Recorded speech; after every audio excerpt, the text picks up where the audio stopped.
Okay, so today we're going to just go through the room and do some maintenance. I won't be one of my regular videos. I've quieted down the room so I can kind of take care of everything I need to take care of because the last 3 weeks have been a little hectic.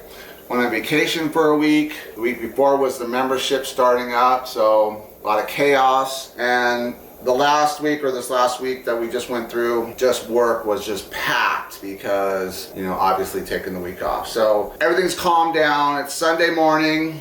I am going to go through my room because this room has basically been neglected for 3 weeks.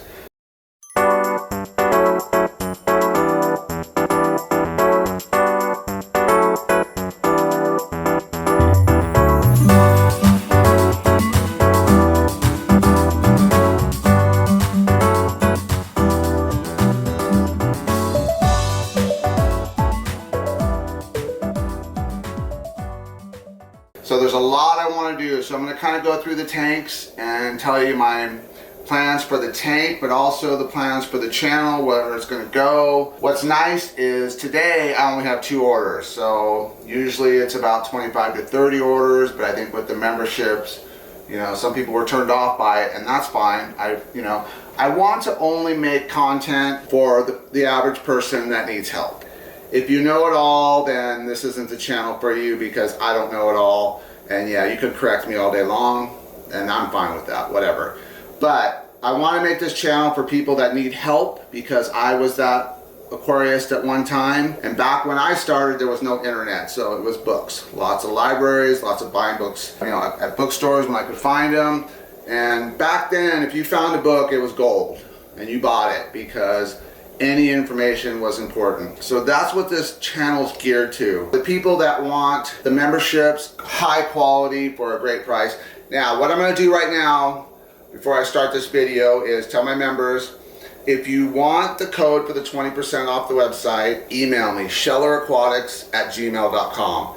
I just need your name, your YouTube handle, the state, and the best email. And then what I'm gonna do for this upcoming week, because everything's calmed down, I'm getting back into my center, this room, because I want to start working in the room again. I got so many projects I want to do. And I'm going to talk about things that I'm learning even while I'm not focused on the room, how things are handling the neglect, and basically that's what I consider it, because before all this happened, I was touching every tank every single day, but that's not happening and it hasn't happened for 3 weeks. So not only am I going to talk about each tank, kind of where I'm going with it, what's happening with it, but also what's coming up with the memberships. So the 10% off the website is going to be for everyone. So if you're new, you want to try something, 10% off on every item. And then members are 20% off. Now, become a member, $25. It's $125 total, but you can start with $25 and get that 20% off. I'm gonna start doing water changes first. Now I'm gonna talk about these 2 tanks. Something very strange is happening. I knew this was gonna happen,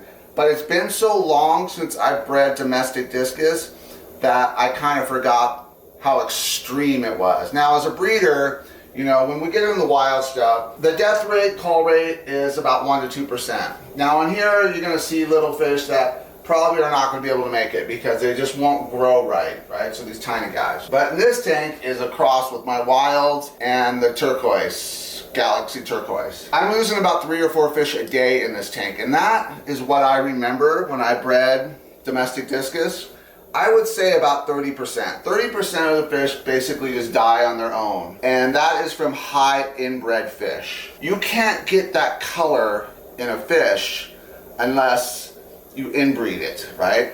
So me trying to cross out with color, at first I was kind of wondering, because I purposely set these tanks up next to each other because I wanted to test same food, same water changes, same heat, same airflow. I got the air off right now, so it's a little more quiet in here, but water changes every day.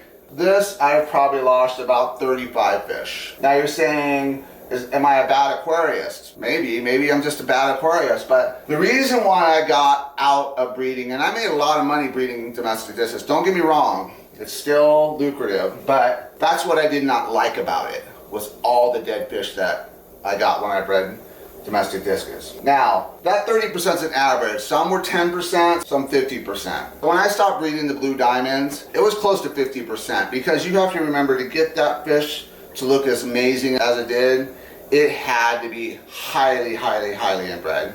Now my wilds, or wild crosses, these are getting crossed out right now, and so this one is a cross, or two spawns together.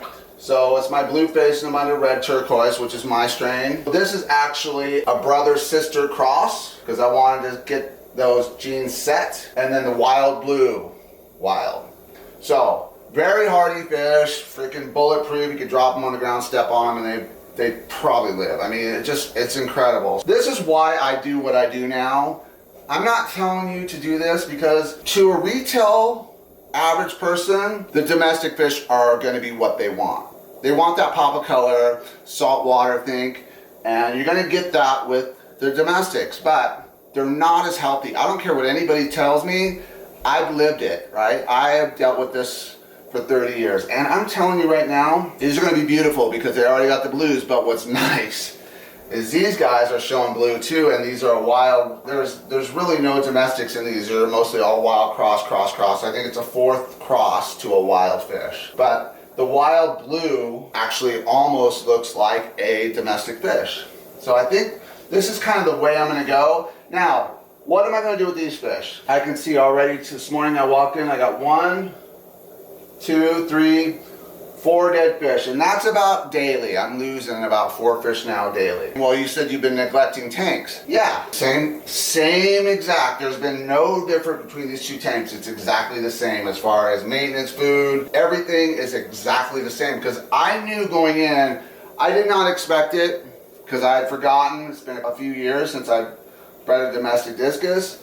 So it was shocking at first because I thought, what's going on? I checked temperature, I checked electrical currents, I checked, airflow, I checked heat, I checked everything, and they're identical, right? Identical. So that is why I do not breed domestic discus anymore. Not because I don't love the colors, I think they're beautiful, but with the domestic strain, these are bred in tanks, but because of the DNA and genetics are so mixed up as far as us humans thinking we are better than nature, and it's with our dog breeds, everything. I mean, I love dog. I've had about 15 dogs in my life. I go for mutts. I like mutts. I like cross outs because they tend to be healthier. Now, I've had purebreds. I had purebred Weimaraners. I've had purebred golden retriever reds. Oh, beautiful dogs. I've had German shepherds. All were dealing with health issues. Hip dysplasia, hip problems. That was a big one, hips. But all my mutts, they just live. They live 15 years and there's no issues, good teeth. Everything is healthy on them. This is not a fact. This is just something that I have noticed over the years. So that's one thing I wanted to talk about before I get started was this is an experiment I'm doing. I was hoping that this wouldn't happen, but at about day 4 or 5, I realized. Now, would my deaths been less if I was able to be here every day, 2 hours a day, throughout the day? Probably less deaths, but there still would be deaths. I think I've lost 3 fish in this tank. I've lost 30 in this tank, 35 maybe in this tank. And I got 3 or 4 right now that are dead. Now they look healthy as far as what's left, but I'm looking at some of these and I'm seeing this fish, even if it is probably gonna die. This fish right here, probably gonna die. I can look at those fish and tell you they're not long for this place because of just the way they look. Usually their fins are tucked, they're a little bit discolored, there's something going on that just doesn't look right. Where I look at these fish right here, and I just know all these fish are gonna make it. Now, what's gonna happen here is, like I said, you're gonna have smaller fish that just need to be culled. They won't grow to size, and you don't wanna sell a small discus. And that sucks. But that's why discus have 300 babies, 200 babies, 100 babies, because they know in the wild they want 1 or 2 to make it to adulthood. That keeps their genetic pool going. So that's why they breed the way they do. I'm gonna start doing some water. So that's one thing also is for years there's been discrepancy as far as why fry die or why discus fry die. Why do you get mass deaths like this? And there's been all kinds of theories, gill flukes and temperature and blah, blah, blah, blah, blah. No, it's inbreeding. That's why these fish die. I'm telling you right now, as far as the difference between a wild fish is just, they are amazing in so many ways, not just in their hardiness, but just their look. Everything is just better with the wild fish. God does it better than humans. I don't care what anybody says. That's just the way it is. The universe works. I use a 3/4 inch hose. The reason why I do that is it's big enough to get a lot of water movement, but also small enough where I can control where the fish don't get sucked up in there. After a while, they realize what's going on and they actually avoid the suction. So it just takes time, but also over time you learn how the fish move and you can avoid them. You're gonna ask me, why don't I do automatic water change? Why don't I do, you know, a better system? Well, I have found over time that this is just a way better system because of being present during it. So there's very few mistakes ever. My 3rd generation of grow outs that are gonna be adult breeders. Now they're probably still about 5 months, 4 months away, but all great looking fish, all great vintage, even some good color in there, which I pulled out. So, you know, probably out of about 2,000, 3,000 fish, that's what I came up with. Now I'm still gonna make one more cut out of that. And I'll probably cut that in half again, just to get the best of the best of the best. Now, you guys are asking me about shipping. I am close to figuring that out. I will only ship to members because I do not want to deal with the public. I'm not a breeder that ships fish around the country. But because you guys have invested money, I will work on getting fish to you. That is my goal. So if you're a member, I'm working on it. I'm still a little bit away. I'm working on the websites. But right now with the websites, you know, things have calmed down a little bit. So I want to use the existing website, give you guys your 20% off the top, and then run discounts for the public. You're gonna get that 30% off everything. Now, I don't know how long I'm gonna run that, because if I get overwhelmed, what I do is I shut down those discounts, because I don't need 50 orders on my desk. You know, I'd like to get 10 a week. That's about my comfort zone, okay? And so that's why I've moved to the memberships. I want the people that are members to get the best service possible, but also high quality service that's gonna be with high quality products. I'm not interested in making a retail company like Aquarium Co-op. I have no interest in that. I do not want to do that. It ruins the hobby for me personally. That's not something I'm interested in. But I do want to have a small community that we can work on things together, figure stuff out, get input from you guys for products. That's kind of how I'm going to do it. So if you're a member, I'm working on shipping fish because I want all my members to have at least one fish of mine in their tank. And believe me, if I'm going to send out a fish, it's going to be videoed, you're going to improve it, you're going to get that fish. I'm not going to sit there and just send you, oh, this is my strain, I'm going to send you a bunch of crap, because you know, shipping will be expensive because I'm only going to ship overnight. I will not ship 2-day, I will not do anything like that. It's going to be leaving and getting to you or to your front door because I want it in the bag for the least amount of time as possible. Because as you can tell, I put a lot of time and effort into these fish, and I do not want to have just fish dying in bags. Now, is it going to happen? It will happen. And that's what I don't like about shipping through the mail. I would rather sell 100 fish to my local fish store and give it to them at $5, $10 a fish, you know. That's how I like to do it. But I've really taken time to figure out if it's gonna make sense for members. So membership is huge. That membership has already taken this little bitty fish room into the next level. And I got some exciting news for you as far as some stuff I've read. I was on vacation, so yeah. And I was coming home every 2 or 3 days to check on the room, but also to feed the small fry that I got. I've actually bred those amazing rams. I have them down here. Oh, good. Yeah, in this tank right here, I have about 100 of those amazing rams. And my concern was not being able to breed those because I was so busy with the other stuff. That doesn't bring me as much joy as breeding this stuff. So I got those rams finally. I'm so happy because, as you know, rams don't have a long life. My longest ram I've ever kept alive is about a little over 4 years. Most are 2 to 3 years. And in the wild, they last a season. They don't last long in the wild. So, you know, to keep a fish that long is pretty cool. Now, if you kept a ram longer, let me know how you've done it, because I can't keep them more than 3 years. That's usually about the average. It's just something that I think that's just their lifespan. So, but they're another one that has a lot of babies, you know. And what's nice is I had him one of these for 2 weeks, 100 of them. And I was, you know, doing water changes and feeding, because what I find is, it's the same theory with the Discus. We want to keep them compact. If they're compact, they tend to live better in a small area. Now, when you do this, you have to be vigilant. But also what I did is I've come up with a way by using dried duckweed. So you'll notice in my room there's duckweed. That's on purpose. I'm terrible at keeping paramecia and all that stuff alive. I'm not good at it because I don't need it all the time. So you have to be kind of on top of that or it goes bad. So by doing the duckweed method, I can start that a week in advance and have that available for small fry. So basically what I did is I took an old can of dried duckweed and I started this cycle a week before I bred them and had this thing full of infusoria. So that's their first food. But what's nice about the German blue is they can eat baby brunch pretty fast. Black ram, no, they can't. That's why the black ram was so hard, but it's kind of gone out of style because people realize that people were buying it for breeding and not for tanks. So only breeders were buying it because we were making a lot of money out. At one point I was getting like $75 a ram. It was insane. And I basically built this room on black rams, but that's besides the point. So I just want to say that this system for the rams has worked amazing for me.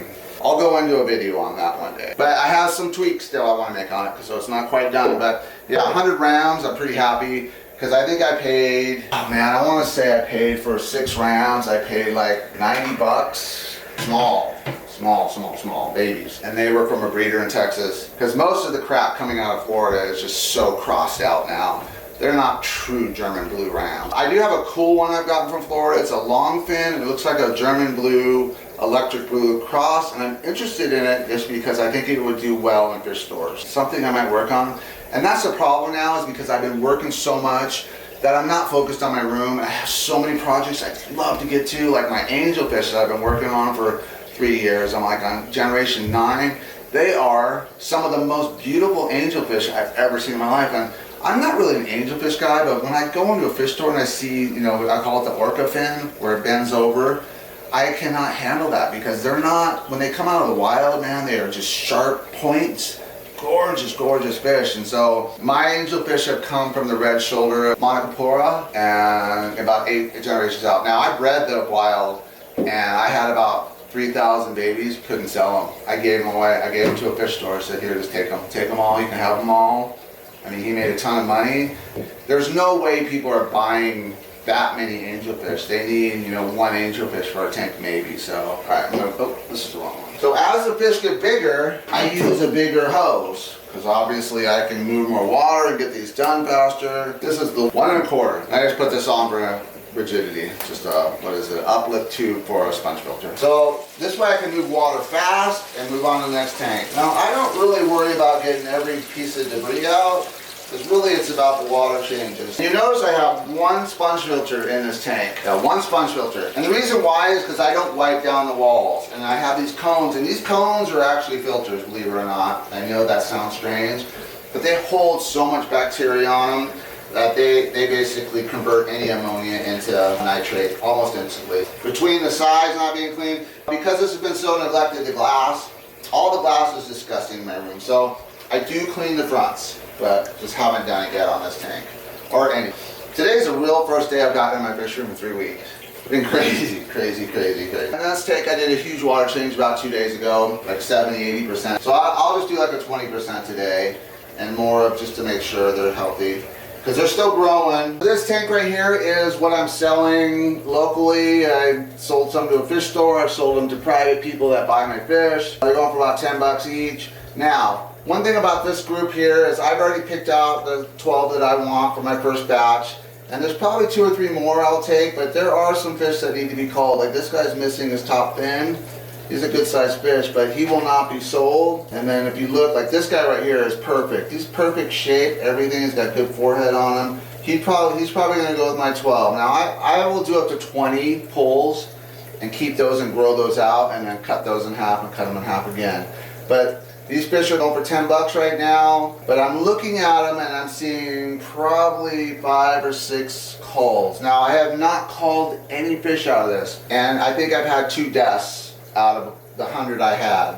These are my wild Namunda turquoise. Those are my strain crossed with the turquoise heckle, which is my big blue heckle that's from Asia. Now that blue heckle You know, people always tell me they want that heckle bar. That heckle bar is hard to get. It's not every fish. Now, if you took 2 wild heckles, you're gonna not get the color, but you'll probably get that heckle bar.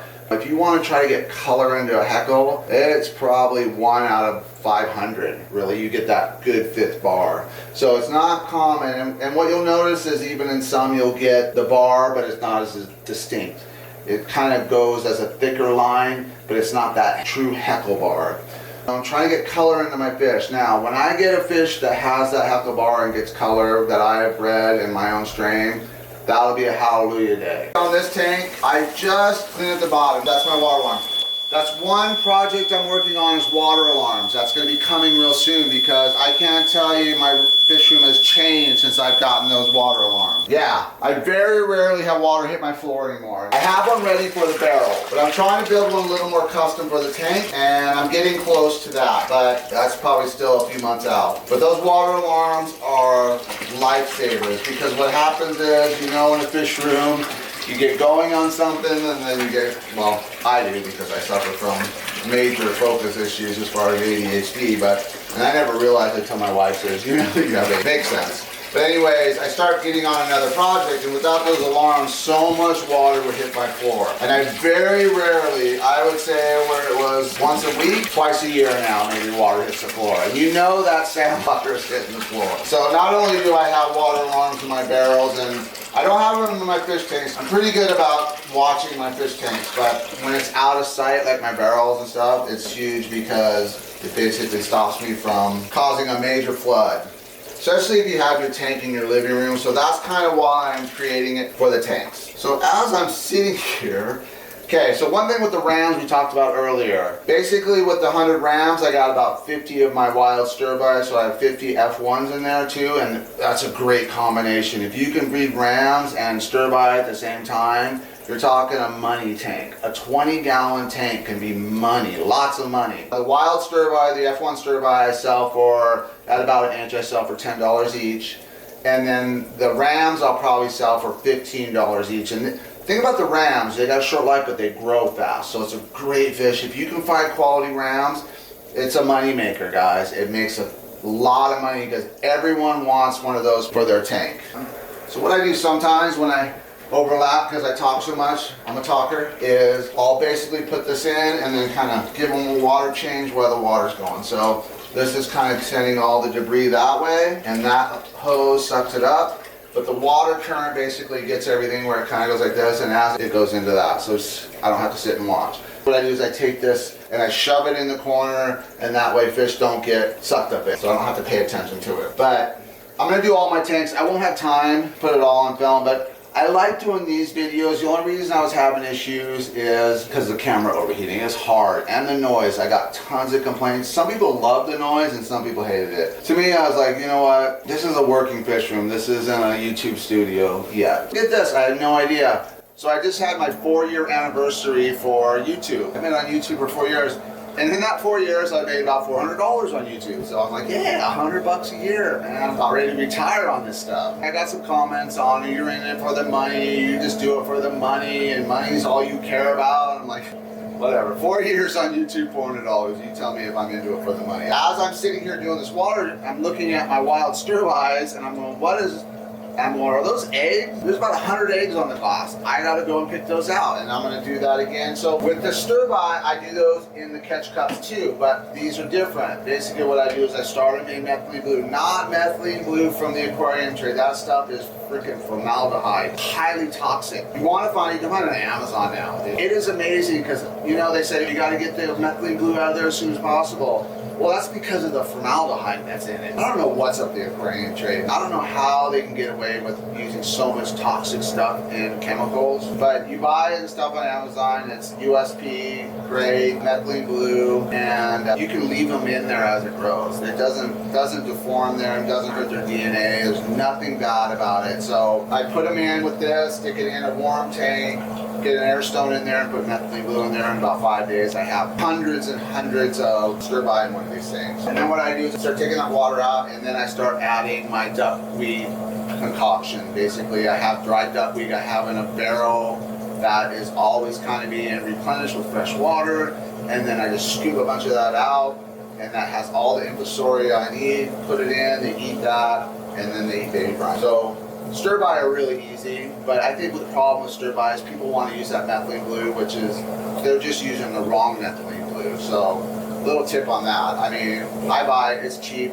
I bought a jar, I think it's like 25 bucks or whatever, and it's lasted me 3 years. So I do not use the Aquarium, whatever the crap is they sell in the fish store, and I think that's kind of going away. But there's so much toxic chemical in that methylene blue you buy from the aquarium stuff. Don't use the stuff on Amazon, and just look for the USP label on it. And I turned off all the noise in the room so you can hear me a little better. I use a shotgun mic, just so you know. I don't like the lapel mics. I don't like them. I don't like that whole deal as far as wearing that. I understand there's a reason for it. And if I had a conversation with somebody, like I was talking with somebody, definitely I would use that.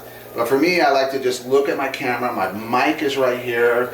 It's a shotgun, so it kind of only picks up noise here. Now, obviously, when I got a real noisy fish room, it's going to be really loud. But so I just wanted to kind of go through this real quick. They're going to get their baby brine shrimp. Everything's going to get fed. I'm going to finish out tanks. I still have 1, 2. My zebra plecos got a big one the other day. My rainbow fish got one the other day. My stirp, I'm going to leave them alone because they're still breeding. So I'm going to leave them alone. Let them throw out another couple hundred eggs. And that's one thing, you know, when the discus are ready to ship, I will sell my stir-by. I will sell my amazing rounds because I got prey cocks. I have the Antijo, Gary Lang Bozemanai. I have all this stuff. I got killer. My son breeds these amazing guppies we've been working on for 4 years, and they're starting to be like off the charts incredible. So all that stuff, if I start shipping, all that stuff will be available to my members. But it's only going to be a members thing. I'm not going to sell to the public. I have no interest, guys. I just have no interest in doing that kind of crap anymore. It was so hard and so disheartening, you know. I just feel that a member is going to have a better opportunity and a better chance to have fish survival. Now, things will go wrong, and I'll back it up. I don't care. I mean, to me, the fish have value, but to me, I breed the fish because I love it. And the value comes second. So the people that say I'm doing it for the money, that's insane, because I would be like in a warehouse. I would be doing this full time if it was about the money. The passion comes first. The money just sustains it. And I suggest everyone, if you got one tank, buy a 20, buy a 30, buy a 40, buy a 50, and breed those fish because they could pay for your hobby. You can literally have, I know you guys know how expensive this hobby is, and I know it. But I've never really paid for this hobby as far as out of my pocket. Now, setup sometimes, yeah, you have to put up money up front. But really, this pays for the hobby, and that's the joy. It's a big cycle. I breed fish, I make money, I put it back in, I go buy, you know, $1,200 of wild stir-by. I buy $100 of rams. I buy, you know, $500 in discus to breed because I like something in that discus. So, do I make some money? It's not paying the mortgage, I'm telling you that right now. Now, I do give money out of the room for electricity, water, and stuff like that because that's only fair. I use a lot of that in this room, so that should be coming out of my fish room. I would say over the years, I'm definitely up as far as profit getting rich. So, I do it because I love it. It's Sunday today. I probably have this video out on Monday because even though I'm going to do a video like this, I still want to put B-roll over it because when I talk about the stir-by, I want you to see the stir-by. When I talk about the rams, I want you to see the rams. When I talk about my zebra plecos, I want you to see the, we don't ever see the zebra plecos, but every now and then I see a sighting of them. It's pretty cool. But, you know, those are kind of like a crypto investment. I spend $1,000 and then I just let it sit and hopefully one day it turns into something. It's a crack up that you would spend $1,000 in fish that you never see. But I buy a lot of crypto that I never see for years. I buy it at a cent and it sits for 5 years and it's worth $10 and I buy 10,000 coins of it and I make money. You know, that's the way that works. That's kind of how I got my theory on crypto, was how I buy fish and make money long term. I do not make money. So buy small at a penny, sell at $10 and make money. So, all right guys, that's it for today.